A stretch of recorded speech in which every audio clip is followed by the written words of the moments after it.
राज रानी अपने माता पिता की दूसरी संतान थी, जिसे उन्होंने बड़े प्यार से पाला था। उसका रूप रंग राजसी था और उसकी सुंदरता की चारों ओर चर्चा होती थी। जो भी उसे देखता वह उसे अपनी गोद में उठाने के लिए आतुर हो जाता। मात्र 4 महीने की उम्र में ही जब राजरानी एक नन्ही सी मासूम बच्ची थी, उसका बड़ा भाई राजू गंभीर रूप से बीमार हो गया था। विभिन्न उपचारों के बावजूद राजू को नहीं बचाया जा सका। राजरानी को पूरे मोहल्ले का स्नेह प्राप्त था, लेकिन अपने भाई की मृत्यु के बाद उसकी मां अत्यधिक दुखी हो गई और राजरानी से नफरत करने लगी।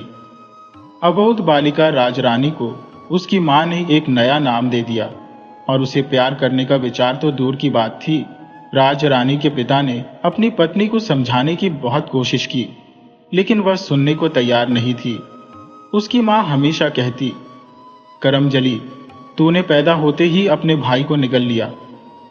राजरानी को अपनी मां का प्यार नहीं मिल पा रहा था, क्योंकि उसकी मां सोचती थी कि अगर राजरानी पैदा नहीं होती तो उसका राजू जीवित रहता। इसी कारण से पिता का प्यार भी राजरानी को उतना नहीं मिल रहा था। फिर भी राजरानी दूसरों के स्नेह से खुश रहती और धीरे धीरे बड़ी हो रही थी। समय बीतता गया और करमजली, अब उसे यही नाम मिला था, ये समझने लगी कि उसकी मां उससे नफरत क्यों करती है। उसकी मां के बाद कोई और संतान नहीं हुई थी और वह अकेले नफरत की आग में जलती रहती थी। लेकिन करमजली अपने बाल स्वभाव के कारण अपनी सहेलियों के साथ गुड्डे गुड़िया खेलती थी। उसने अपने लिए एक गुड़िया और गुड्डा बनाया और उसे अपना बड़ा भाई मान लिया। समय अपनी गति से चलता रहा। करमजली ने कहीं से सुना था कि तपस्या में बड़ी ताकत होती है। वह इस जिज्ञासा से भर गई और तपस्या करने का विचार किया। वह अपने घर से कुछ दूरी पर एक वट वृक्ष के नीचे पद्मासन में बैठकर भगवान शंकर की आराधना करने लगी। ओम नमः शिवाय का जाप करते हुए उसने अपनी तपस्या शुरू की। शुरुआत में लोगों ने उसे पागल कहा और बहुत परेशानी उठाई, लेकिन उसकी आस्था में कोई कमी नहीं आई। धीरे धीरे लोगों ने उसकी तपस्या की सराहना करनी शुरू की और गांव वालों ने वहां एक तंबू लगवा दिया ताकि वह बिना किसी बाधा के अपनी तपस्या जारी रख सके। कुछ समय बाद करमजली के तपस्वी स्थान पर लोगों ने पूजा अर्चना शुरू कर दी। वहां भेंट चढ़ावा भी आने लगा। लोगों ने करमजली को वहां से हटाने की बहुत कोशिश की, लेकिन वह अपने उद्देश्य से डिगी नहीं। उसकी तपस्या निरंतर चलती रही। इस दौरान एक दिन, एक सप्ताह और फिर 1 माह भी बीत गए। धीरे धीरे उसकी तपस्या को 6 महीने पूरे हो गए। उसका तपस्वी रूप दिन ब दिन निखरता जा रहा था। यह खबर गांव से अन्य गांवों में फैल गई और दूर दूर तक पहुंच गई। करमजली की तपस्या को भंग करने के लिए भी अनेक उपाय किए गए, मगर कोई परिणाम नहीं निकला। अंततः सभी ने हार मान ली। एक दिन भगवान शंकर ने उसे दर्शन दिए और कहा, बेटी, तुम्हारी तपस्या पूर्ण हुई है, जो मांगना है सो मांग लो। करमजली ने भगवान शंकर से कहा, प्रभु, यदि आप मुझे कुछ देना ही चाहते हैं तो आज से तीसरे दिन प्रातः 11:30 बजे आए। शंकर भगवान अंतर ध्यान हो गए। करमजली अपनी तपस्या की सफलता पर अत्यधिक प्रसन्न थी। अब वह सोचने लगी, क्या सच में शंकर भगवान आएंगे? यदि आएंगे तो मैं उनसे क्या मांगू? क्या वे मेरी मांग पूरी करेंगे या नहीं? करमजली बहुत बड़ी दुविधा में थी। अगले क्षण उसे अपने बचपन की वे धुंधली यादें ताजा हो गईं, जो उसने इतने दुख और नफरत में बिताई थी। उसने बिना विलंब किए पूरे गांव में इस बात की जानकारी दे दी और सभी को 11 बजे आने के लिए कहा। करमजली की बातों पर सभी ने विश्वास किया, सिवाय उसकी अपनी मां के। करमजली की मां ने अपनी ही बेटी पर विश्वास नहीं किया। अच्छी बात यह थी कि उसका पिता गांव वालों के साथ ही बेटी के साथ भी था। उसने अपनी पत्नी को समझाया, देखो, हमारी करमजली ने जो तपस्या की है वह किसी से छुपी नहीं है। करमजली के पिता ने अपनी पत्नी को अच्छे से समझाया, लेकिन उसकी मां के सामने उसकी कुछ नहीं चली। अंततः करमजली की मां भी बहुत समझाने पर मान गई और आने के लिए तैयार हो गई, परंतु करमजली अपने आप को संतुष्ट नहीं कर पा रही थी। शंकर जी ने ब्राह्मण का रूप धारण किया और ब्राह्मण बनकर आए। उन्होंने करमजली से उसकी चिंता का कारण जानना चाहा। शंकर जी ने ब्राह्मण के वेश में आकर करमजली से पूछा, हे तपस्विनी बेटी, तुम्हें किसकी चिंता है? करमजली ने अपनी सारी बातें ब्राह्मण देवता को बता दी।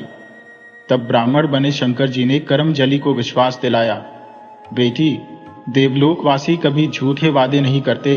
ब्राह्मण की बातों से करमजली का विश्वास बढ़ गया। उसने अपनी तपस्या स्थली पर एकत्रित हुए चढ़ावे के पैसों से एक सुंदर मंच बनवाया।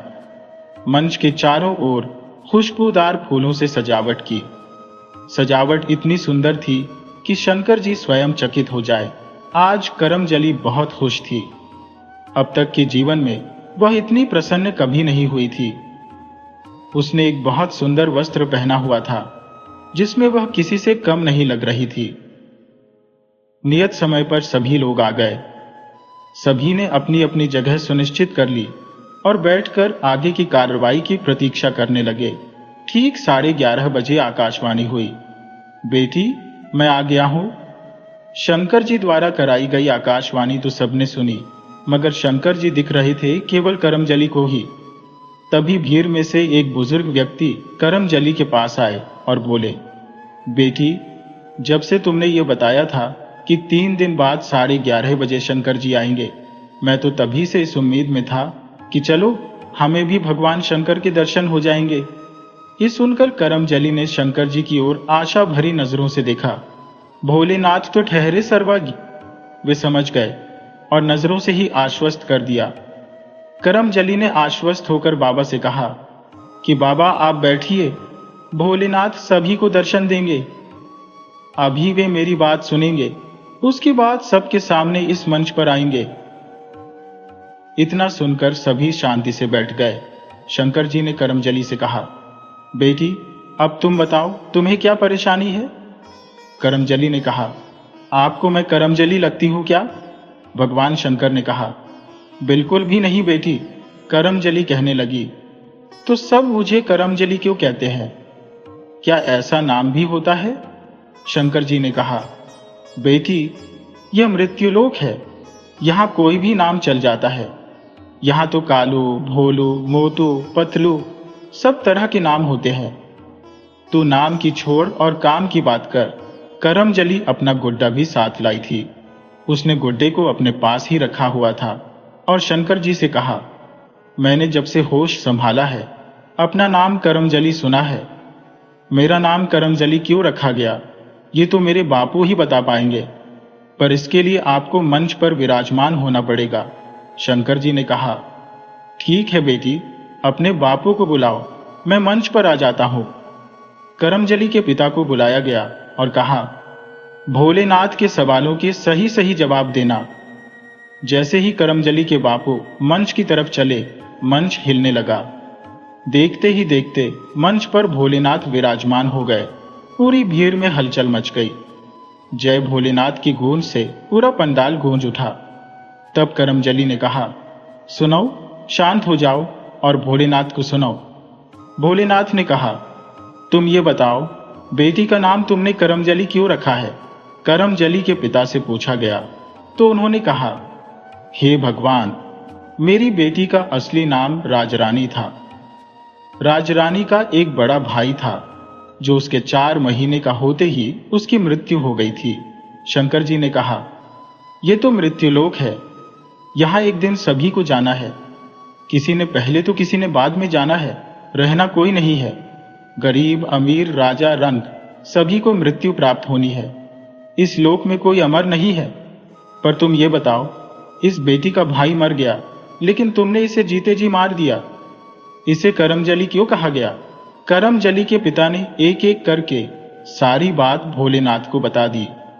भोलेनाथ ने उसकी बात सुनकर कहा, इस बेचारे का क्या कसूर था? तब शंकर जी ने अपनी भक्त करमजली से कहा, तुम ये बताओ बेटी, तुम क्या चाहती हो? करमजली ने कहा, हे भगवान, जो मैं मांगूंगी वह पाऊंगी क्या? तो भोलेनाथ बोले, हां बेटी, जो मांगोगी वही मिलेगा। तब करमजली ने कहा, प्रभु, मुझे मेरा नाम और मेरा भाई चाहिए। इतना सुनकर शंकर जी ने करमजली से कहा, बेटी, मरे हुए लोग वापस नहीं आते, तो भोलेनाथ ने अपने वचन से क्यों दिया? वह लड़की जिद करने लगी, आपने यह वचन क्यों दिया था? अब भोलेनाथ फंस चुके थे। आखिर में शंकर जी ने करमजली के गुड्डे में जान डाल दी। जान डालते ही भोलेनाथ का करिश्मा हुआ। एक सुंदर नौजवान बनकर खड़ा हो गया, जो करमजली से बड़ा दिखाई दे रहा था। करमजली ने अपनी मां को बुलाया और कहा, मां, आओ, भाई से मिलो। करमजली की मां आई और बेटी को गले लगाकर बोली, तू धन्य है मेरी बच्ची, मेरी राज रानी, तूने तो मेरा बुढ़ापा ही संवार दिया। मां बेटी की बातें चल रही थी। इतने में मौका पाकर भोलेनाथ वहां से अंतर्ध्यान हो गए। किसी को कुछ पता नहीं चला। तब राज रानी के पिता ने सबके सामने बताया कि राज रानी के साथ जो भी घटित हुआ, उसमें केवल करमजली की मां का ही दोष था। उसने ही पुत्र मोह में अपनी बेटी की यह दशा की थी। लेकिन अब सब ठीक हो गया। बहन को भाई, मां को बेटा और पिता को पुत्र मिल गया, तो करमजली को उसका असली नाम राज रानी भी प्राप्त हो गया। इसके अतिरिक्त वहां उपस्थित सभी लोगों ने शंकर भगवान के दर्शन किए। सभी का भविष्य उज्जवल हो गया और उनका जीवन सुधर गया। भगवान शंकर के दर्शन मात्र से ही सब मिलकर बोले, जय भोलेनाथ की। और भोलेनाथ के जयकारों से पूरा गांव गूंज उठा।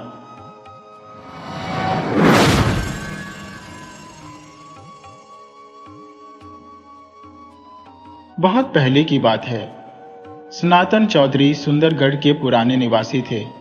उनके पूर्वजों ने सुंदरगढ़ की रियासत संभाली थी, परंतु समय के साथ रियासतें विलीन हो गईं। पारिवारिक विभाजन में जमीन भी खंडित हो गई और सनातन बाबू के चाचा और चचेरे भाइयों ने अपनी जमीन बेचकर शहर में बसने का निर्णय लिया। अब वहां केवल सनातन बाबू अपनी पुश्तैनी हवेली में रहते थे, जिसमें लगभग 30 कमरे और 20 एकड़ जमीन थी। सनातन बाबू अविवाहित थे और उनके साथ केवल उनका पुराना नौकर रामदीन था। दिन भर मालिक और नौकर एक दूसरे के साथ बातें करते रहते थे। जमींदारी के हिसाब किताब के लिए सनातन बाबू ने एक मास्टर को रखा था, जो कि गणित पढ़ाता था और अपनी पत्नी के साथ रहता था। सनातन बाबू के पास एक दुर्लभ रक्त नीलम रत्न था, जिसकी विशेषता थी कि वह दिन में गुलाबी और रात में नीला हो जाता था। विश्व में ऐसे केवल 2 ही रत्न थे, एक ब्रिटिश म्यूजियम में और दूसरा सनातन बाबू के पास। इस रत्न के बारे में तब जानकारी मिली जब लंदन के म्यूजियम वाले नीलम पर एक कार्यक्रम दिखाया गया। इस प्रकार सनातन बाबू को भी इस रत्न की महत्वता का पता चला। खबर फैलते ही मीडिया और अखबार वालों ने उनका इंटरव्यू लिया और रत्न की विशिष्टता फैल गई। हर रविवार को सनातन बाबू ने रत्न को देखने की अनुमति दे दी, परंतु केवल 20 लोगों को। मास्टर जी और रामदीन ने इसकी व्यवस्था संभाली। 6 महीने बाद रत्न का प्रदर्शन बंद कर दिया गया और सनातन बाबू ने कहा कि रत्न बिक गया है। कुछ महीने बाद सनातन बाबू के 4 दोस्त अपनी पत्नियों के साथ उनके घर आने का कार्यक्रम बनाने लगे। सनातन बाबू ने खुशी खुशी उन्हें आमंत्रित किया और रामदीन और मास्टर जी से उनकी व्यवस्था करने को कहा। निश्चित दिन पर मास्टर जी के साथ सनातन बाबू रेलवे स्टेशन गए और अपने मित्रों को लेकर आए। सब लोग वहीं बैठकर ट्रेन का इंतजार करने लगे। ट्रेन आने में अभी समय था। मास्टर जी थोड़ी देर के लिए केबिन के बाहर आ गए, सिगरेट जलाकर स्टेशन पर टहलने लगे। कुछ देर बाद वे वापस लौटे। तब तक अर्दली चाय लेकर आ गया था। चाय के साथ बिस्कुट भी थे। सभी ने मिलकर चाय पी और बातचीत करने लगे। इतने में ट्रेन आने का संकेत मिला तो स्टेशन मास्टर व्यस्त हो गए और सभी प्लेटफॉर्म पर आ गए। ट्रेन आई तो सनातन बाबू और मास्टर जी सतर्क होकर चारों ओर देखने लगे। तभी सामने वाली बोगी से उनके मित्र उतरते दिखे। मास्टर जी दौड़कर उनके पास पहुंचे। मित्र उन्हें देखकर चौंके और नमस्कार किया। यह देखकर सनातन बाबू दूर से बोले, अरे भाई, वो मेरे साथ है, मास्टर जी मेरे सहायक है। सभी ने उनका अभिवादन किया। उनके मित्रों को किराए की गाड़ियों में बिठाकर सभी लोग सनातन बाबू के घर आ गए। यहाँ रामदीन ने सबके लिए चाय नाश्ते की व्यवस्था पहले ही कर रखी थी। सभी को बैठाकर गाड़ियों से सामान निकालकर रामदीन उनके कमरे में रखने लगा। सभी लान में बैठकर चाय नाश्ता करने लगे। सनातन बाबू ने मास्टर जी का परिचय सबसे करवाया। उन्होंने बताया कि ये उनके बचपन के दोस्त हैं। पहले सुकुमार जी और उनकी पत्नी रमा, फिर रजत जी और उनकी पत्नी दीपा, तीसरे नंबर पर गोपाल शंकर जी और उनकी पत्नी आशा, और चौथे नंबर पर बहस्कर चटर्जी और उनकी पत्नी रेवती चटर्जी थे। मास्टर जी ने सबका अभिवादन कर सम्मान प्रकट किया। फिर सभी लोग कोठी के अंदर आए। यहाँ उन्होंने रामदीन से मेहमानों के सभी इंतजाम की जानकारी ली। थोड़ी देर बाद सभी अंदर आ गए तो रामदीन और मास्टर जी ने उन्हें उनके कमरों तक पहुंचाया। अपने अपने कमरों में जाकर सभी ने स्नान किया और ताजगी महसूस की। सनातन बाबू ने पहले ही बता दिया था कि दोपहर का भोजन ठीक 1:30 बजे होगा। सभी ने कमरे में थोड़ा आराम किया और 1:15 बजे एक एक करके डाइनिंग रूम में आ गए। भोजन के बाद 2 बज गए। तभी सुकुमार जी ने प्रस्ताव रखा कि हल्की सर्दियों के दिन है तो क्यों न सुंदरगढ़ की सैर की जाए। सभी ने सहमति दी, मगर सनातन बाबू बोले, भाई मुझे माफ करो, मुझे दोपहर में सोने की आदत है, मैं नहीं जा पाऊंगा। लेकिन मास्टर जी आपको घुमा लाएंगे। सभी तैयार होकर निकल पड़े। उन्हें लौटते लौटते शाम हो गई। लगभग 5:30 बजे कोठी में वापस आ गए। हल्की सर्दी पड़ने लगी थी, सो रामदीन ने लकड़ी वाली बड़ी सी अंगीठी जलाकर लान में एक छतरी के नीचे सजा दी। सभी आकर वहीं बैठ गए। रामदीन बोला, आप लोग यहीं बैठो, मैं चाय और गर्म पकौड़े लाता हूं। सभी बैठ गए। भीतर से सनातन बाबू भी आ गए। तभी रामदीन गर्म चाय और पकौड़े ले आया। चाय नाश्ता करते हुए सभी गपशप करने लगे। शाम ढलते ही सभी अंदर आ गए। सनातन बाबू ने पूछा कि डिनर कब करेंगे। सुकुमार जी बोले, भाई हम लोग लेट डिनर करते हैं, रात 10 बजे के आसपास महफिल जमाएंगे और उसके बाद ही डिनर होगा। सभी ने सहमति दी। तय हुआ कि सभी 10 बजे डाइनिंग हॉल में आ जाएंगे। सभी अपने अपने कमरों में चले गए। रात 10 बजे सभी डाइनिंग हॉल में इकट्ठा हो गए। शराब का कोई प्रबंध नहीं था। हाँ, कोल्ड ड्रिंक जरूर था। भुने काजू, पनीर के पकौड़े और चिकन टिक्का भी था। सभी साथ बैठे और पुरानी यादों के साथ हंसी मजाक का दौर चला। समय धीरे धीरे अपनी धारा में प्रवाहित हो रहा था। अचानक गोपाल नस्कर जी बोले, भाई सनातन, तुम्हारे पास वह अनमोल रत्न है, क्या हमें नहीं दिखाओगे? यह सुनकर रजत बाबू ने चुटकी लेते हुए कहा, रहने दो गोपाल, शायद उसने वह रत्न भेज दिया है, अब हमें कहां से दिखाएगा। सनातन बाबू हंसते हुए बोले, अरे भाई, वह तो इस मास्टर जी ने सुझाया था कि भीड़ से निजात पाने के लिए ये अफवाह फैला दी जाए। सच तो यह है कि वह रत्न आज भी मेरे पास ही है। तुम लोगों को क्यों नहीं दिखाऊंगा? तुम लोग तो मेरे अभिन्न मित्र हो, ऐसा सोचना भी मत। यह सुनकर रमा और दीपा ने एक साथ कहा, भाई साहब, हम सभी उसे देखने को उत्सुक हैं, कृपया दिखाइए ना। सनातन बाबू बोले, थोड़ा ठहरिए, मैं अभी लाता हूं। उन्होंने मास्टर जी को संकेत किया और अपने कमरे में आ गए। कमरे में पहुंचकर उन्होंने मास्टर जी को दरवाजा बंद करने को कहा और स्वयं दीवार में लगी लोहे की अलमारी के सामने पहुंचे। उन्होंने जेब से चाबियों का गुच्छा निकालकर एक चाबी घुमाई, फिर दूसरी चाबी लगाई और अंततः तीसरी चाबी लगाने पर अलमारी का ताला खुला। सनातन बाबू ने अलमारी से एक नक्काशीदार लकड़ी की सुंदर छोटी संदूकची निकाली, उसे टेबल पर रखा और भीतर से एक सुनहरी चाबी निकाली। उस चाबी से उन्होंने अपनी सामान्य अलमारी के भीतर बने सेफ को खोला। जैसे ही सेफ खुला, लकड़ी से बनी डिब्बी निकालते ही पूरा कमरा चंदन की महक से भर गया।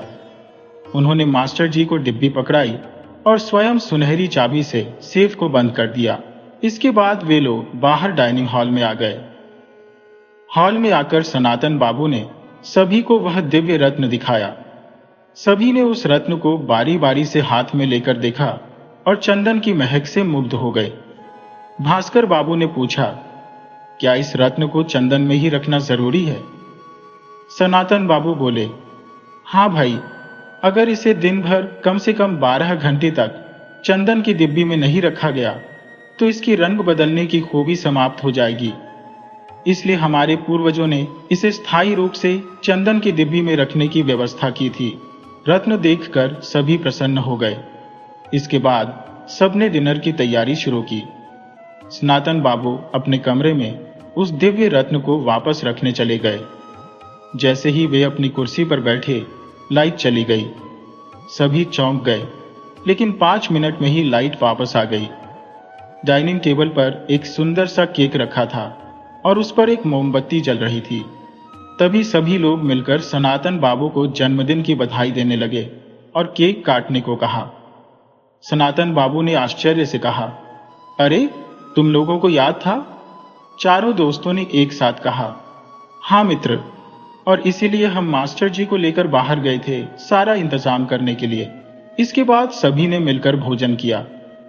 कुछ दिन वहां छुट्टी बिताकर सनातन बाबू के चारों मित्र वापस चले गए। कुछ समय बाद एक दिन दोपहर में जब सनातन बाबू भोजन कर रहे थे, रामदीन रसोई में था। तभी 2 गुंडेनुमा युवक घर में घुस आए और सनातन बाबू को धमकाते हुए बोले, सुनो चाचा, भलाई इसी में है कि हमारी बात मानकर ये बिल्डिंग उस सेठ को बेच दो।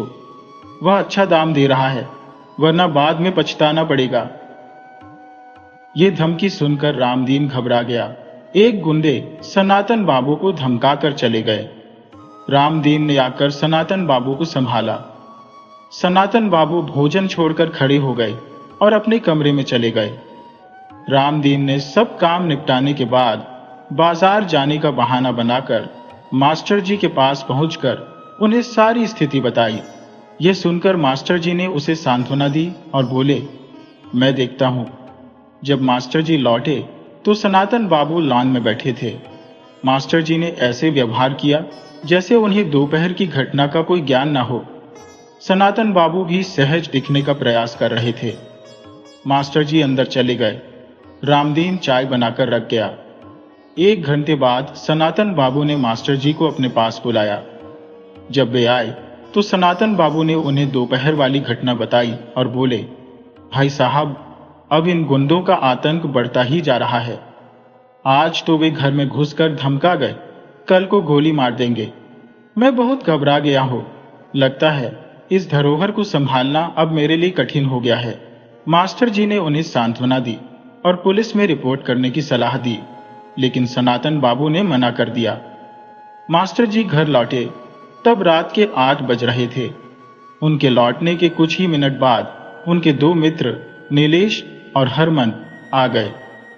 दरअसल आज मास्टर जी के घर पर उन्हें डिनर का निमंत्रण था। वे बैठकर आपस में बातें करने लगे। भीतर मास्टर जी की पत्नी भोजन की तैयारी कर रही थी। रात के 9:30 बजे सनातन बाबू के घर की घंटी बजी। रामदीन ने दरवाजे की बत्ती जलाकर बाहर देखा तो एक रईस दिखने वाला व्यक्ति खड़ा था। सनातन बाबू ने रामदीन को दरवाजा खोलने का संकेत दिया। रामदीन दरवाजा खोलकर उसे बैठक में ले गया। थोड़ी देर में सनातन बाबू आए और उस व्यक्ति का अभिवादन किया। दोनों बैठ गए। सनातन बाबू बोले, तो आप ही हैं सेठ नंदनी? जी बाबूजी, मैंने ही दिन में आपको फोन करके आने को कहा था। सनातन बाबू बोले, देखिए हीरानंद लालू जी, मैं वह नीलम बेचने के मूड में बिल्कुल नहीं हूं। मैंने आपको दिन में ही बता दिया था। आप व्यर्थ में मेरा और अपना समय खराब कर रहे हैं। हीरानंदानी ने मुस्कुराते हुए कहा, बाबूजी, मैं आपको इसके लिए मुंह मांगी कीमत देने को तैयार हूं, बस आप हामी भर दीजिए। सनातन बाबू ने फिर इनकार किया। हीरानंदानी बोला, सोच लीजिए बाबू, मैं आपको 1 करोड़ रुपए दे सकता हूं। सनातन बाबू ने इनकार में सिर हिलाया। वह फिर बोला, 1.5 करोड़? सनातन बाबू ने थोड़ी देर सोचकर फिर मना कर दिया। हीरानंदानी ने कहा, 2.5 करोड़ रुपए? यह सुनकर सनातन बाबू की आंखें फटी रह गईं। सौदा तय हो गया। अगले दिन भुगतान करने का वादा करके हीरानंदानी चला गया। रामदीन ने भी सारी बातें सुनी। अगले दिन सुबह सनातन बाबू ने रामदीन और मास्टर जी को घर बुलाया और उन्हें स्कूल से छुट्टी लेकर आने को कहा। मास्टर जी आ गए। दोपहर 2:30 बजे हीरानंदानी आया। उसने भुगतान किया और नीलम लेकर चला गया। सनातन बाबू ने मास्टर जी को 2.5 करोड़ रुपए गिनने में लगा दिया। मास्टर जी ने रुपए गिनकर सनातन बाबू को दे दिए, जिन्होंने उन्हें अलमारी में रख दिया। मास्टर जी घर लौट गए, जहां उनके दोनों दोस्त भी आ गए थे। मास्टर जी ने आज की डील पर चर्चा की। डील की राशि और नकद भुगतान के बारे में सुनकर दोनों दोस्तों की आंखें फटी रह गईं। अगले दिन मास्टर जी अपने निर्धारित समय पर सनातन बाबू के घर गए। सब कुछ सामान्य था। मास्टर जी अपना काम निपटाकर 8:30 बजे घर लौट आए। सनातन बाबू भी अपने डिनर की तैयारी कर रहे थे। तभी बाहर गेट पर धमाके की आवाज आई। उसे सुनकर रामदीन भागा। वहां उसने 2 लड़कों को मारते हुए देखा, मगर अंधेरे की वजह से पहचान नहीं सका। सनातन बाबू ने मास्टर जी को फोन कर घटना की जानकारी दी। मास्टर जी ने उन्हें पुलिस को सूचित करने का आग्रह किया, लेकिन सनातन बाबू ने रात में ही नहीं, सुबह देखने का निर्णय लिया। रात भर वे विचार मग्न रहे कि यह कृत्य बिल्डर के इशारे पर ही हुआ होगा। अगले दिन सुबह मास्टर जी चाय पी रहे थे जब फोन की घंटी बजी। दूसरी ओर से रामदीन की घबराई आवाज में खबर मिली कि सनातन बाबू को रात में किसी ने गोली मार दी। सुबह जब वे नहीं उठे तो कमरे में देखा गया कि वे खून से लथपथ पड़े थे। मास्टर जी ने रामदीन को किसी भी चीज को छेड़ने से मना किया और तुरंत पुलिस को फोन किया। रामदीन से सनातन बाबू की हत्या की खबर सुनकर मास्टर जी तुरंत उनकी कोठी की ओर दौड़े। कोठी पहुंचते ही उन्होंने सबसे पहले उस कमरे का दरवाजा बंद करवाया जहां हत्या हुई थी। इसके बाद उन्होंने थाने में फोन किया। इंस्पेक्टर शमशेर सिंह, जो उनके परिचित थे, ने फोन उठाया। मास्टर जी ने उन्हें सनातन बाबू की मौत की खबर देकर तुरंत आने को कहा। शमशेर सिंह बोले कि वे 20 मिनट में पहुंच जाएंगे और तब तक किसी भी चीज को हाथ न लगाया जाए। थोड़ी देर में शमशेर सिंह अपने टीम के साथ पहुंचे। उनके साथ फोटोग्राफर, फॉरेंसिक विशेषज्ञ और फिंगरप्रिंट एक्सपर्ट भी थे। मास्टर जी उन्हें उस कमरे तक ले गए। शमशेर सिंह ने कमरे का दरवाजा बाहर से बंद देखकर मास्टर जी की ओर देखा, जिन्होंने बताया कि छेड़छाड़ से बचाने के लिए दरवाजा बंद किया था। शमशेर सिंह ने अपनी टीम को निर्देश दिए और वे लोग कमरे में चले गए और काम शुरू कर दिया। शमशेर सिंह बाहर आकर मास्टर जी से बातचीत करने लगे। रामदीन सबके लिए चाय लेकर आया। वह अभी तक रो रहा था। शमशेर सिंह ने उसे पास बुलाया और पूछा, तुम्हें अपने मालिक से बहुत लगाव था? रामदीन ने आंसू पोंछते हुए कहा, जी सरकार, बचपन से ही इसी घर में बड़ा हुआ हूं। मालिक को हमेशा से देखता आया हूं। आज उनकी मृतदेह देखकर मेरा दिल टूट गया है। न जाने कौन थे ये हत्यारे जिन्होंने एक बुजुर्ग की हत्या कर दी। मास्टर जी ने रामदीन के कंधे पर हाथ रखकर सांत्वना दी और बोले, जाने वाले तो चले गए, अब हमारे पास सिवाय अफसोस के कुछ नहीं है। फिर भी यदि हम हथियारों को सजा दिला सके तो कम से कम संतोष होगा। शमशेर सिंह ने फिंगरप्रिंट विशेषज्ञ से पूछा, कुछ मिला? विशेषज्ञ ने बताया कि कमरे में 5 लोगों के फिंगरप्रिंट मिले हैं। मास्टर जी ने कहा, 3 फिंगरप्रिंट तो हमारे हैं, यानी सनातन बाबू, मेरे और रामदीन के। बाकी 2 हत्यारों के हो सकते हैं। शमशेर सिंह ने कहा, ऐसा हो सकता है, चलिए आप दोनों के भी फिंगरप्रिंट ले जाएं। वे कमरे के भीतर चले गए। सनातन बाबू की कुर्सी और अलमारी के हत्थे पर फिंगरप्रिंट मिले। अब यह स्पष्ट हो गया कि हत्यारे 2 थे और अलमारी में फिंगरप्रिंट मिलने से मास्टर जी ने शक जताया कि हत्याकांड लूट के इरादे से हुआ होगा, क्योंकि उस नीलम के बदले हीरानंदानी द्वारा दिए गए 2.5 करोड़ अब भी बैंक में जमा नहीं हुए थे। मास्टर जी ने जब सनातन बाबू के घर में 2.5 करोड़ नकद की मौजूदगी की जानकारी इंस्पेक्टर शमशेर सिंह को दी तो वह आश्चर्यचकित रह गए। उन्होंने मास्टर जी से पूरी घटना विस्तार से बताने का अनुरोध किया। मास्टर जी ने उन्हें संपूर्ण विवरण दिया जिसमें बताया कि सनातन बाबू ने स्वयं उन्हें यह रकम गिनवाई थी। शमशेर सिंह ने गंभीरता से माथे पर बल डालते हुए कहा, इसका मतलब सेठ हीरानंदानी भी इस मामले में शामिल हो सकता है, क्योंकि उसे पता था कि इतनी बड़ी रकम असुरक्षित ढंग से इस घर में रखी हुई है। वह किराए के गुंडों से भी यह काम करवा सकता था ताकि लूट कर भाग सके। मास्टर जी ने बीच में टोका, इंस्पेक्टर साहब, आप बिल्डर किशन और उसके गुंडों को भी भूल रहे हैं, जिन्होंने सनातन बाबू को धमकाया था। शमशेर सिंह ने संयम से कहा, मैं किसी को नहीं भूल रहा हूं जनाब। मेरी सूची में तो आप भी संदिग्ध हैं, क्योंकि आपने स्वयं ही जीवन में पहली बार 2.5 करोड़ जैसी रकम देखी और गिनी थी। आपको भी लालच आ सकता है। मास्टर जी ने प्रतिवाद किया, सर, मैं एक सीधा साधा ईमानदार स्कूल मास्टर हूं। मैं ऐसी भयानक घटना को कैसे अंजाम दे सकता हूं? और हां, मैंने सुना है रिवॉल्वर से गोली चलाने पर बारूद के कण चलाने वाले के हाथों में चिपक जाते हैं, जो साधारण तौर पर दिखाई नहीं देते, लेकिन फॉरेंसिक विशेषज्ञ उन्हें ट्रेस कर लेते हैं।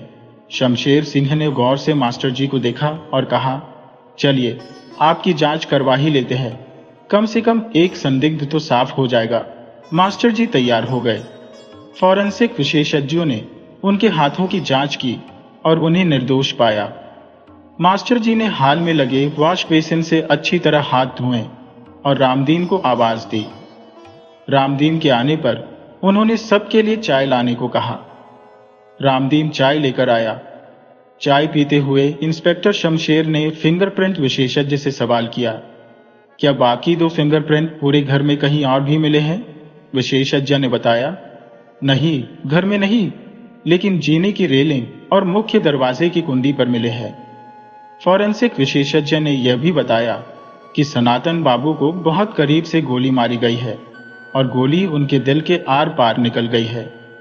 उनकी मौत 10 घंटे पहले यानी लगभग रात 2 बजे के बीच हुई है। ये सारी जानकारी शमशेर के साथ आए कांस्टेबल ने नोट कर ली। फॉरेंसिक और फिंगरप्रिंट विशेषज्ञ चले गए। इधर शमशेर सिंह ने रामदीन को बुलाया और मास्टर जी के साथ सनातन बाबू के कमरे में चले गए। सनातन बाबू का कमरा बहुत बड़ा था, लगभग 22 फुट बाई 25 फुट। उसमें 4 अलमारियां दीवारों पर बनी हुई थी। उनकी 2 विशाल लकड़ी की अलमारियां भी थी। उन अलमारियों में केवल कपड़ों का अंबार लगा था। शमशेर सिंह ने रामदीन और मास्टर जी से पूछा, आप लोग बता सकते हैं कि इन अलमारियों में क्या है? रामदीन ने सिर हिलाया और कहा, बाकी अलमारियां का तो नहीं बता सकता, लेकिन एक अलमारी मेरे सामने खोली गई थी जिसमें नीलम रखा गया था। इतना तो मैं जानता हूं। शमशेर सिंह ने सिर हिलाकर कहा, अच्छा। फिर रामदीन से बोले, सनातन बाबू इन सब की चाबी कहां रखते थे, ये तो तुम बता ही सकते हो। रामदीन ने हामी भरते हुए कहा, बाबू इन सब अलमारियों की चाबी अपने पास रखते थे। शमशेर सिंह ने एक एक अलमारी की जांच की। सभी बंद थी, सिवाय एक के जो खुली मिली। उसे देखकर मास्टर जी बोले, याद आया सर, मैंने रुपये गिनकर इसी अलमारी में रखे थे। यह हत्या केवल प्रॉपर्टी के लिए नहीं, बल्कि लूट के लिए भी हो सकती है। ये लूट इस हत्या का अहम सुराग बन सकती है। मास्टर जी की बात सुनकर शमशेर सिंह ने सिर हिलाते हुए कहा, आप सही कह रहे हैं मास्टर जी। अब बताइए, कल रात यहां से जाने के बाद आपने क्या किया? मास्टर जी नाराजगी से बोले, मतलब आप अभी भी मुझे शक के दायरे में रखे हुए हैं?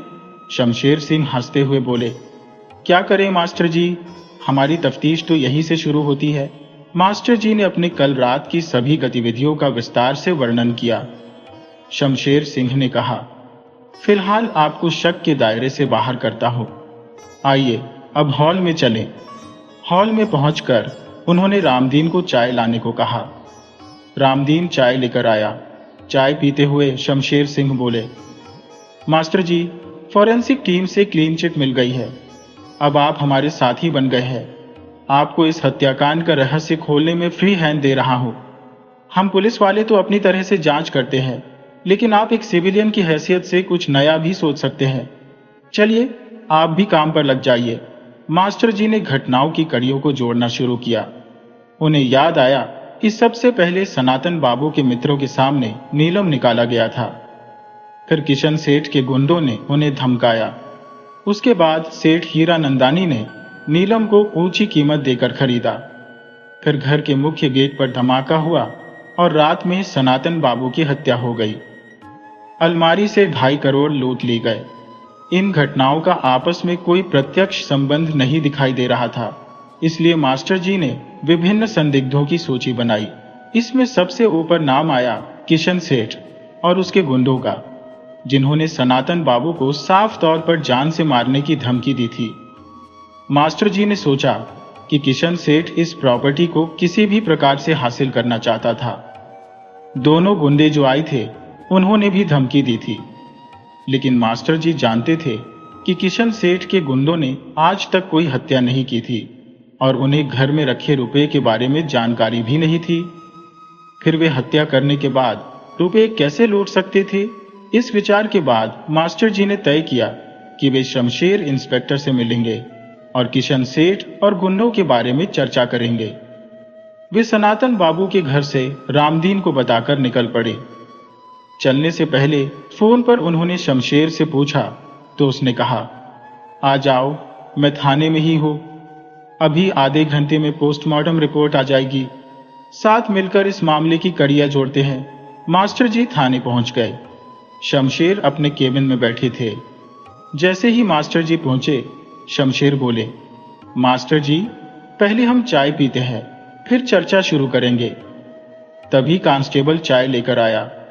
चाय पीते हुए शमशेर ने मास्टर जी से पूछा, आपकी क्या राय है?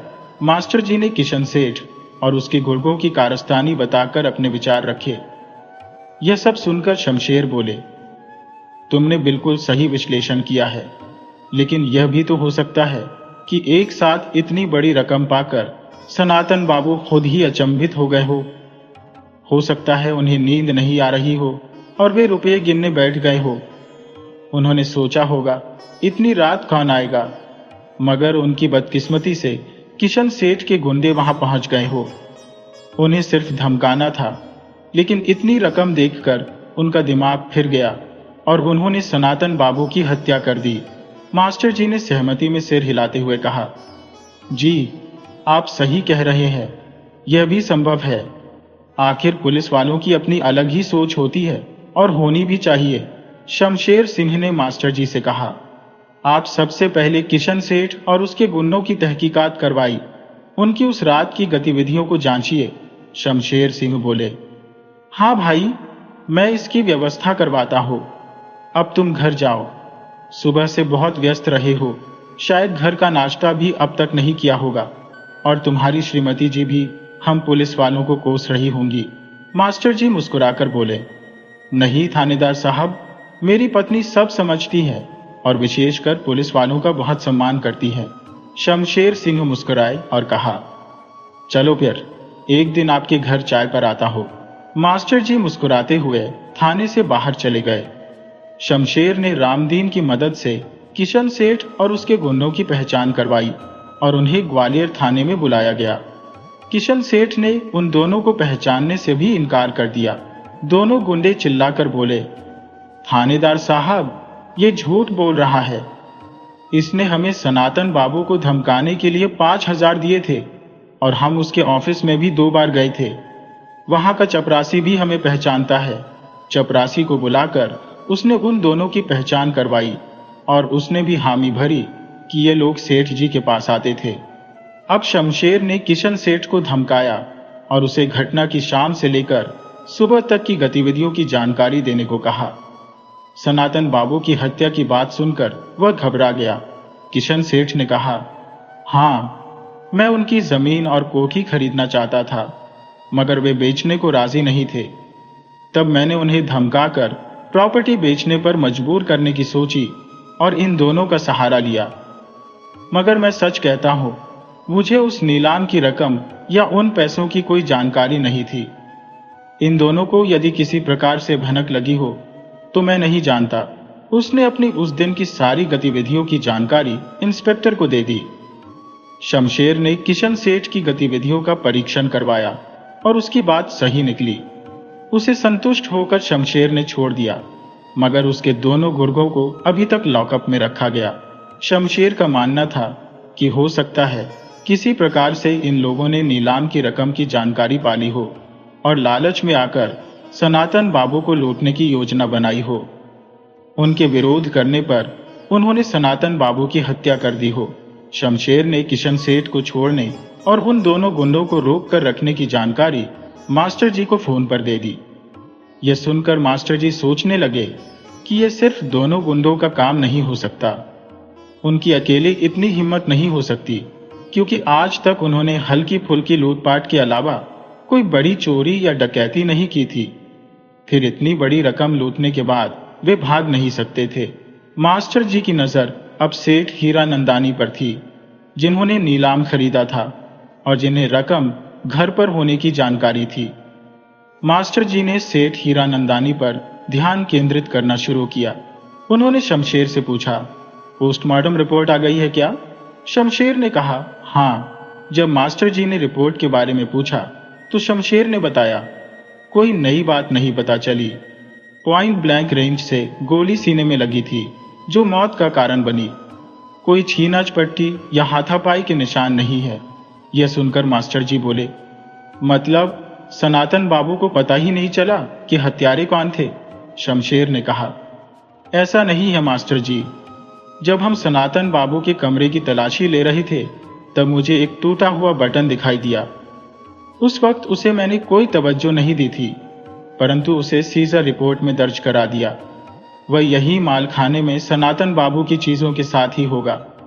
ये बटन मिलने की बात आई गई हो गई। मास्टर ने शमशेर से कहा, मेरी नजर में अगले संदिग्ध सेठ हीरानंदानी है, क्योंकि उन्होंने ही पता किया था कि नीलम खरीदने के बाद उस रात सनातन बाबू के पास 2.5 करोड़ नकद रखे हुए थे। और हाँ, उन्हें उस अलमारी की भी जानकारी थी जहां पैसे रखे गए थे। शमशेर ने सेठ हीरानंदानी की गुप्त निगरानी शुरू करवा दी। 2 दिन बाद शमशेर ने फोन करके मास्टर को बुलाया और बताया, हीरानंदानी की हरकतें संदिग्ध लग रही है। सेठ के जरायम पैसे और संबंध उनके नामी लेन देन का हिस्सा है। उन्होंने नीलम को अंतर्राष्ट्रीय बाजार में भेजने के लिए दलालों से संपर्क करना शुरू कर दिया है। उन्होंने कीमत भी रखी है 8 करोड़। दलाल अंतर्राष्ट्रीय तस्करों से संपर्क कर रहे हैं और अभी तक 5.5 करोड़ का ऑफर आ चुका है, मगर हीरानंदानी मान नहीं रही है। शमशेर ने कहा, हीरानंदानी ने पिछले 2 दिनों में करीब 3 करोड़ का नकद लेन देन किया है। अब इतना नकद रुपया उनके पास कहां से आया, ये तो जरूर जांच का विषय है। मास्टर जी ने कहा, एक बार उससे पूछताछ तो कर ही लीजिए आप। इंस्पेक्टर बोला, इतना आसान नहीं होगा, उसके बड़े बड़े अधिकारियों से संबंध है। मास्टर जी बोले, उसे सीधे न बुलाकर पुलिस या हथकंडों से उठा लो। इंस्पेक्टर हंस दिया और बोला, मास्टर तुम मुझे मरवाओगे। फिर बोला, आइडिया बुरा नहीं है, चलो देखते हैं। रात करीब 10 बजे हीरानंदानी नजदीकी शहर की एक होटल से बाहर निकला। होटल से निकलकर अपनी कार में अकेले ही लौट रहा था। होटल के बाहर 2 कारें भी थी जो उसकी गाड़ी के साथ चल पड़ी। रास्ते में थोड़ा सा जंगल का इलाका पड़ा। तीनों कारें आगे पीछे चल रही थी। अचानक पीछे आ रही 2 कारों में से एक ने स्पीड बढ़ाई और हीरानंदानी की कार को ओवरटेक करके थोड़ी दूर जाकर रुक गई। हीरानंदानी ने भी ब्रेक लगा दिए, मगर रुकते रुकते उसकी गाड़ी आगे वाली गाड़ी से टकरा गई। टकराने के बाद 2 लड़के बाहर निकले और हीरानंदानी पर बरस पड़े। हीरानंदानी बार बार माफी मांग रहा था, मगर वे तो झगड़ने पर उतारू थे। उन्होंने हीरानंदानी को गाड़ी से बाहर खींचा और उसकी गाड़ी में तोड़फोड़ शुरू कर दी। तभी दूसरी गाड़ी से 2 युवक और उतरे और उनसे पूछा, क्या मामला है? लड़के बोले, आप लोग अपने रास्ते जाओ, हमारा हिसाब हम खुद चुकता करेंगे। दोनों युवकों ने पहले समझाने की कोशिश की, फिर एक एक झपट रसीद कर दी। वे लड़के भाग गए। युवकों ने हीरानंदानी की कार की तरफ देखा और बोले, अरे आपकी गाड़ी तो चलने लायक भी नहीं रही, आप चाहें तो हम आपको लिफ्ट दे सकते हैं। हीरानंदानी ने गाड़ी को देखा, फिर दोनों युवकों के साथ जाने के लिए राजी हो गया। रास्ते में बातों बातों में उन्होंने उससे उसके काम धंधे के बारे में पूछा। वो बोला, मैं छोटा मोटा हीरो का व्यापारी हूं। तब उन्होंने रक्तवर्ण नीलम के बारे में पूछा तो हीरानंदानी ने कहा, उसके बारे में सुना है। इस पर वे बोले, दरअसल हम उसे खरीदने में रुचि रखते हैं। अगर हमें उसका पता चल सके तो हम मुंह मांगे दाम देने को तैयार है।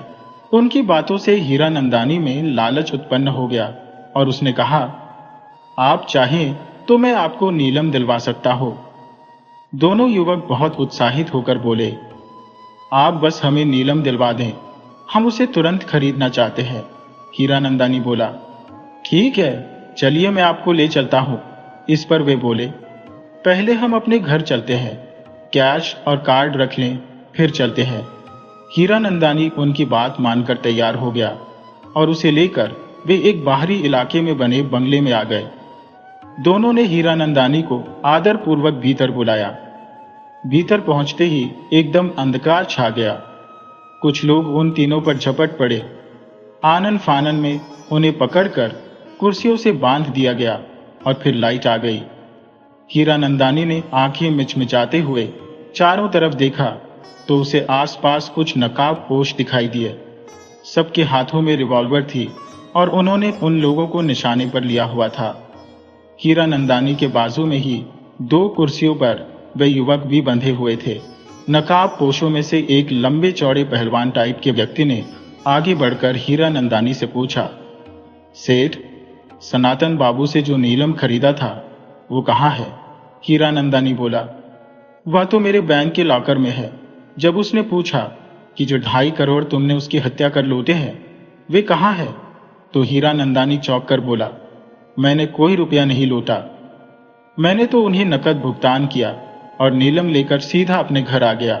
नकाबपोश फिर बोला, और उस रात को ही तुमने प्लान बनाकर अपने गुंडों के साथ वापस आकर रुपये लूट लिए। हमारे पास पुख्ता जानकारी है, जल्दी बताओ रुपए कहाँ हैं, वरना तुम्हारी खोपड़ी उड़ा दूंगा।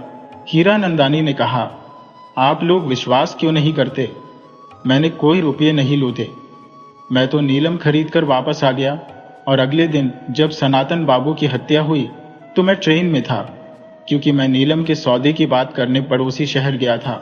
तब नकाबपोश बोला, सेठ, तुम सीधे सीधे हमें बता 2.5 करोड़ कहाँ है? हमें सिर्फ नगद रुपए चाहिए, नीलम तुम रख लो। अगर नहीं बताया तो मैं तुम्हारी खोपड़ी उड़ा दूंगा। हीरानंदानी रोने लगा। पोस्ट आगे बढ़कर उसे समझाने के भाव से बोला, देखो सेठ, हमें सिर्फ रुपयों की जरूरत है, सीधे तौर पर बता दो, वरना अभी के अभी तुम्हारी खोपड़ी उड़ा दूंगा। हीरानंदानी बड़े ही दयनीय स्वर में रोते हुए बोला, भाई साहब, आप चाहे मेरी जान ले लो, मगर जो चीज मैंने ली ही नहीं है उसे मैं कैसे लौटा सकता हूं? हाँ, आप चाहो तो मेरी जान बख्शने के बदले मुझसे वो नीलम ले लो, उसे खरीद कर मेरी तो जान बड़ी बनाई है। नकाबपोश ने दूसरे साथी की ओर देखा। उसने सिर हिलाकर कुछ इशारा किया तो नकाबपोश बोला, आज रात तक का वक्त हम तुम्हें देते हैं सेठ, अच्छी तरह सोच लो।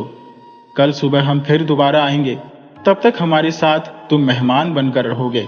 यह सुनकर वे दोनों युवक जिन्होंने हीरानंदानी को लिफ्ट दी थी बोले, भाई, हमने तुम्हारा क्या बिगाड़ा है? हमने तो इस मजबूर सेठ की सहायता की थी, इसलिए उसे लिफ्ट दी थी, अब हमें तो छोड़ दो। नकाबपोश ने अपने साथियों को इशारा किया तो एक नकाबपोश आगे बढ़कर उन्हें खोल दिया। नकाबपोश ने हिदायत दी, चुपचाप अपने कमरे में चले जाओ, कोई हरकत नहीं, वरना गोली सीधे सर पर लगेगी। दोनों युवक चुपचाप वहां से चले गए। कमरे में सिर्फ सेठ रह गया। इधर दूसरे कमरे से आकर नकाबपोशों ने नकाब उतार दिए तो सामने मास्टर और शमशेर और पुलिस के जवान दिखाई दिए। शमशेर ने मास्टर से पूछा, अब क्या कहते हो?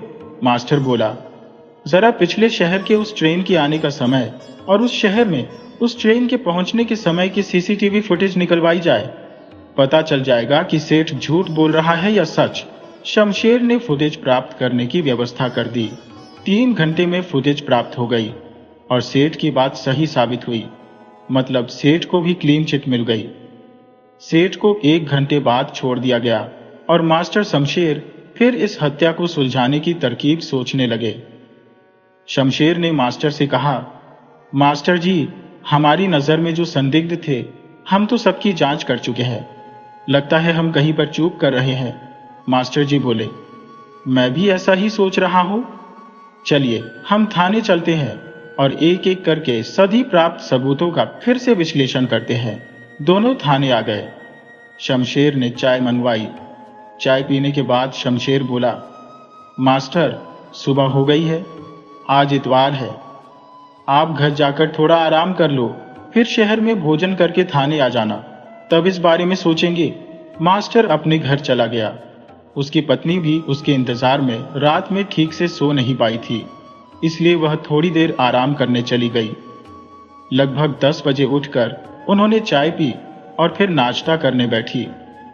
मास्टर की पत्नी ने गर्मा गर्म पूरी और आलू की सब्जी बनाई थी।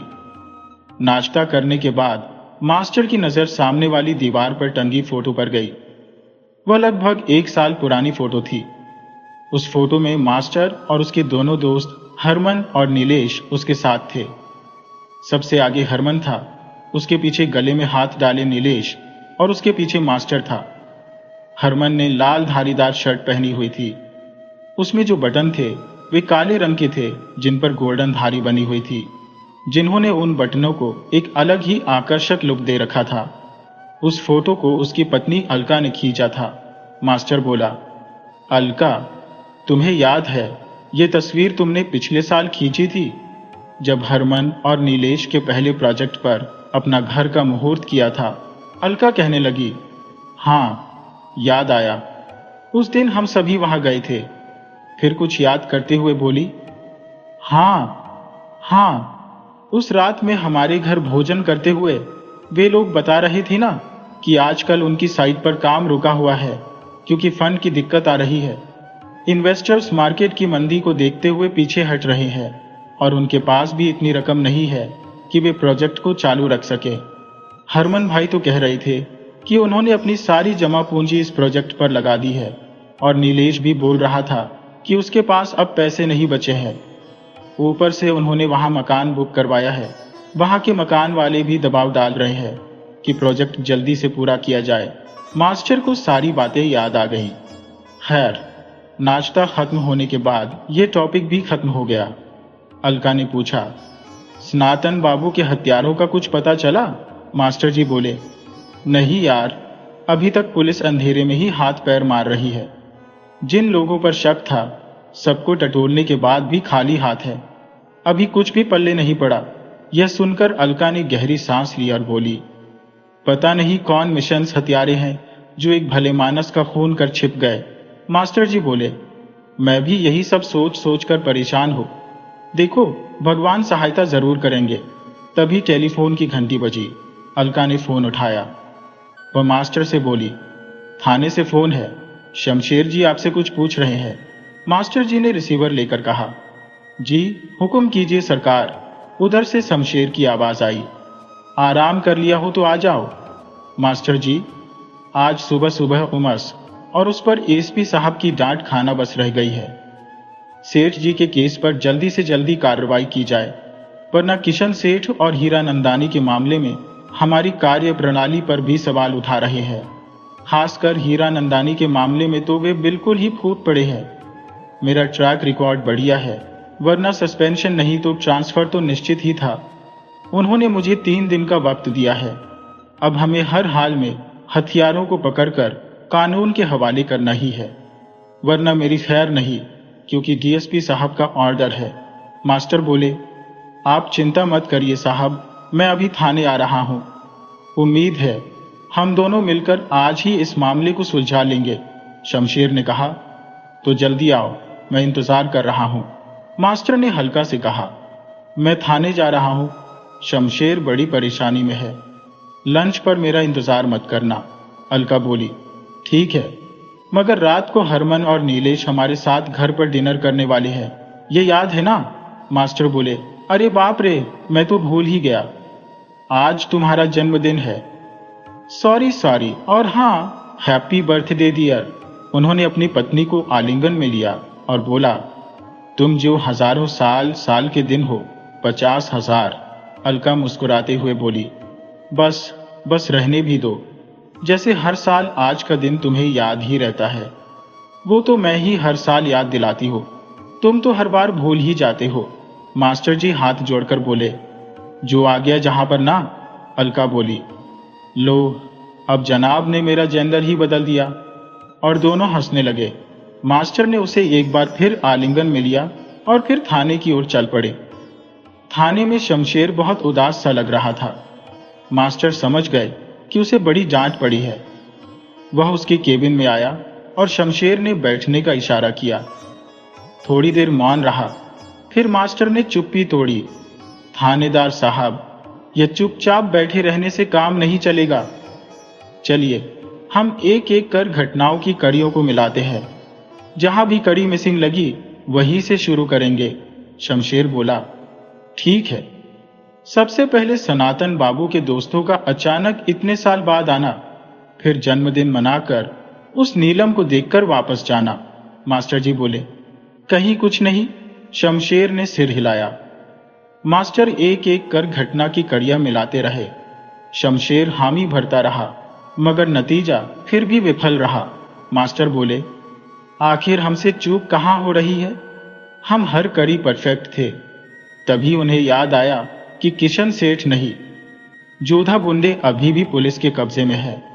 उन्होंने शमशेर से कहा, गुंडों को बुलाओ और हां, उन्हें बिल्कुल डराना नहीं, बस मुझे कुछ सवाल करने देना। इंस्पेक्टर कहने लगा। ठीक है। मास्टर बोले। ऐसा करो, एक प्राइवेट गाड़ी में उन दोनों को बिठाओ और सिर्फ हम दोनों उस गाड़ी में रहेंगे। तुम गाड़ी चलाना, मैं उनसे जानकारी लूंगा। शमशेर ने सारी व्यवस्था कर ली। वह उन दोनों गुंडों को लेकर रवाना हो गए और मास्टर के कहने पर शमशेर गाड़ी शहर के बाहर ले चला। बाहर जंगल की ओर गाड़ी मुड़ी तो दोनों गुंडे घबराकर पूछने लगे, साहब हमें कहां ले जा रहे हो? शमशेर बोला, चुपचाप बैठो, ज्यादा चूं चपड़ की तो यही उड़ा दूंगा। दोनों घबरा गए। उन्हें घबराते देखकर मास्टर बोले, सुनो भाई, थानेदार साहब का दिमाग बहुत ही घूम चुका है सनातन बाबू के मामले में। आज उन्हें एएसपी साहब से खूब डांट पड़ी है, इसलिए जरा शांति से सोचो और घटना के दिन और उसके आगे के 2-3 दिनों की सारी जानकारी हमें दे दो। हमें मालूम है कि तुम लोग पिछले 1 महीने से सारा दिन रात उनके घर की निगरानी कर रहे हो। कौन कौन उनके यहाँ आया और कौन कौन उनके घर से गया, सब कुछ बता दो। अगर कुछ भी गलत बोले तो ये पागल अफसर तुरंत गोली चला देगा। मास्टर की बात सुनकर दोनों और घबरा गए। उन्होंने एक दूसरे को देखा और आंखों आंखों में कुछ इशारे किए, फिर एक एक कर सवाल कहने लगे। मास्टर जी गौर से सब सुन रहे थे। उन दोनों ने बताया कि ज्यादातर उस घर में कोई आता जाता नहीं, मगर सेठ हीरानंदानी जरूर वारदात के 2 दिन पहले रात में सनातन बाबू से मिलने आया था। उस दिन के बाद से रामदेव, जो अधिकतर अपने घर की 4 दीवारी में समय व्यतीत करता था, अचानक अनजाने स्थानों की ओर अग्रसर होने लगा। उन्होंने बताया, पहले तो हमें कुछ असामान्य लगा। ये व्यक्ति जो वर्षों से घर से बाहर नहीं निकला था, अब कहां जा रहा है? उन्होंने उसका पीछा किया और पाया कि वह अपने घर प्रोजेक्ट वाली साइट पर गया था। यह सुनकर मास्टर चौंक गए। उन्होंने पूछा, वह वहां किससे मिलने गया था या मकान खरीदने की सोच कर गया था? इस पर उन्होंने जवाब दिया, हम नहीं बता सकते, पर वह सिर्फ ऑफिस में ही गया था। और 20 मिनट बाद जब वह वहां से निकला तो साइट का एक मालिक उसे बाहर तक छोड़ने आया। यह जानकारी मास्टर और शमशेर को स्तब्ध करने के लिए पर्याप्त थी। मास्टर ने अर्थपूर्ण नजरों से शमशेर को देखा और उसने भी सहमति में सिर हिलाया। मास्टर ने पूछा, क्या तुमने और कुछ देखा? उन्होंने बताया, उसी दिन रामदीन दोबारा उसी जगह पर गया और 5 मिनट में लौट आया। बाहर आते हुए वह चारों ओर चौकन्नी नजरों से देखता रहा, जैसे उसे डर था कि कोई उसे देख ना ले। इस जानकारी पर मास्टर और शमशेर एक बार फिर चूक गए। शमशेर ने गाड़ी में जोर से ब्रेक मारी। गाड़ी एक आवाज के साथ झटका खाकर रुक गई। शमशेर बोले, कितनी बार रामदीन वहां गया? तो उनमें से एक ने बताया, अगले दिन वह सिर्फ एक बार वहां गया, मगर उस दिन दोनों ही मालिक वहां नहीं थे। सुबह चुपचाप लौट आया। मास्टर बोले, तो सनातन बाबू की हत्या के बाद रामदीन की कोई विचित्र गतिविधि दिखाई दी थी? इस पर वे एक साथ बोले, वैसे तो कोई खास नहीं, मगर हत्या वाले दिन रामदीन बाजार के बीचों बीच लगभग 15 मिनट खड़ा रहा। उसने न तो किसी दुकान का रुख किया और न ही कुछ खरीदा, मगर फिर अचानक अपने घर के एक मालिक को देखकर उसने सिर को हल्का झटका दिया और वापस लौट आया। ये बातें सुनकर मास्टर बोले, थानेदार साहब, इन लोगों ने आपको सारी जानकारी दे दी है, अब इनकी कोई जरूरत नहीं।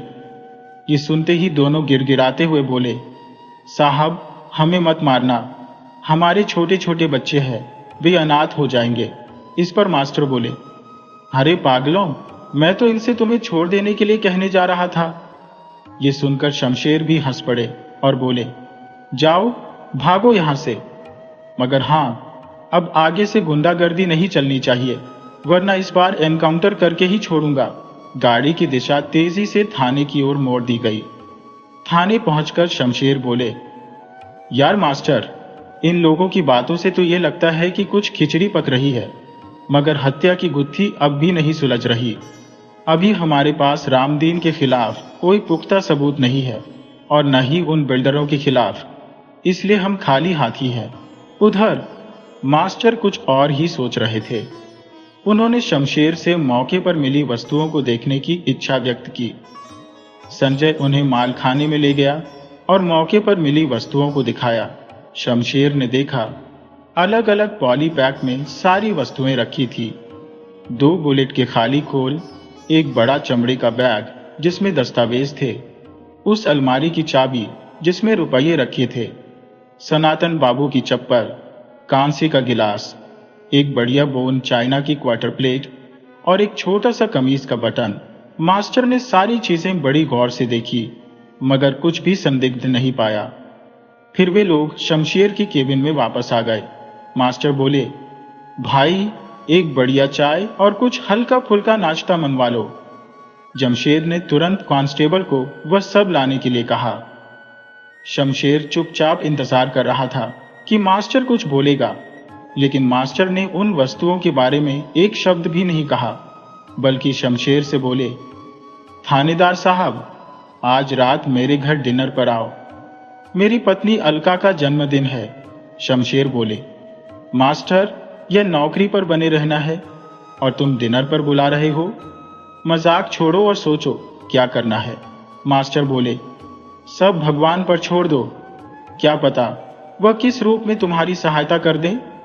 तुम तो टेंशन फ्री होकर रात को डिनर पर आओ, और हाँ, हाथ में फोर्स तैयार रखना, रात में फोर्स को तैयार रखना, शायद भगवान तुम्हारी मदद कर दें। शमशेर बोले, पहले यह मत पूछो और सच बताओ, तुम्हें कोई लीड मिली है क्या? मास्टर बोले, नहीं भाई, मैं तो फिलहाल इस बारे में सोच ही नहीं रहा हूं, बल्कि बीवी को आज क्या उपहार दो ये सोच रहा हूं। वह शमशेर से विदा लेकर चले गए। निकलने से पहले बोले, थानेदार साहब, आते वक्त अपने साथ रामदीन को भी ले आना, मैंने भी उसे निमंत्रण दिया है। शाम को मास्टर के घर पर एक एक करके मेहमान आने लगे। सबसे पहले हरमन और नील आए। हरमन ने आज मास्टर के अनुरोध पर वही शर्ट पहनी थी जिसे वे उन तीनों दोस्तों की फोटो में पहने हुए थे। दरअसल ये शर्ट मास्टर की बहुत फेवरेट थी और खास मौकों पर वह हरमन को यही शर्ट पहनने के लिए कहता था। इसलिए हरमन ने आज भी उनके अनुरोध को स्वीकार करके पहन ली। फिर थोड़ी देर बाद ही शमशेर अपने साथ रामदीन को लेकर आ गए। उनके पीछे एक व्यक्ति और थोड़ा सहमा हुआ सा आया। उसे देखते ही मास्टर बोले, अरे मुश्ताक, आओ भाई, संकोच मत करो, इसे अपना घर समझो। वह थोड़ा सकुचाते हुए भीतर आ गया। उसे आते देखकर सभी ने उसे अपरिचित नजरों से देखा, सिवाय रामदीन के। यह देखकर मास्टर बोले, मैं परिचय करवा दूं, ये मेरा परिचित है, इसका नाम मुश्ताक है, पेशे से ऑटो ड्राइवर है और मेरे खास अनुरोध पर आज इस पार्टी में शामिल हुआ है। शमशेर ने उसे घूर कर देखा तो बेचारा एकदम सहम सा गया। यह देखकर मास्टर बोले, थानेदार साहब, इस वक्त आप कृपया पुलिस या तेवर छोड़कर सामान्य हो जाइए। यह सुनकर सब हंसने लगे। पार्टी शुरू हो गई। चाय नाश्ता के साथ गपशप और उपहार देने का सिलसिला चलने लगा। थोड़ी देर बाद शमशेर की निगाहें मास्टर पर टिक गईं। मास्टर ने हल्के से सिर हिलाकर उसे दिलासा दिया। तभी अलका बोली, चलो भीतर वाले कमरे में खाने की व्यवस्था की गई है। सब लोग भीतर आ गए। खाना खाकर सब लोग उसी कमरे में बैठ गए। बाहर ठंड का एहसास पड़ने लगा था। अलका ने मास्टर को इशारे से मुख्य द्वार बंद करा दिया और शमशेर से रहा नहीं गया। वह बोले, मास्टर, पार्टी खत्म होने को आई। अब तो बताओ कि हम सबको इस प्रकार इकट्ठा करने की क्या वजह है?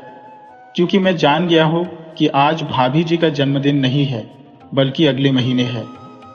आज जब मैं अपनी पर्सनल डायरी पलट रहा था, तभी महत्वपूर्ण तारीखों पर नजर पड़ी और देखा कि भाभी जी का जन्मदिन अगले महीने है। मास्टर बोले, थानेदार बाबू, तुम्हारी अक्ल की दाद देता हो। सचमुच आज अलका का जन्मदिन नहीं है, बल्कि आज की पार्टी तुम्हारी जीत की खुशी में है, क्योंकि तुम्हें इस पार्टी में सनातन बाबू के हत्यारों को गिरफ्तार करना है। यह सुनकर शमशेर चौंक पड़े और बोले, मास्टर, तुम्हारा दिमाग तो ठीक है ना? इस वक्त कौन है? सभी तो जाने पहचाने लग रहे हैं।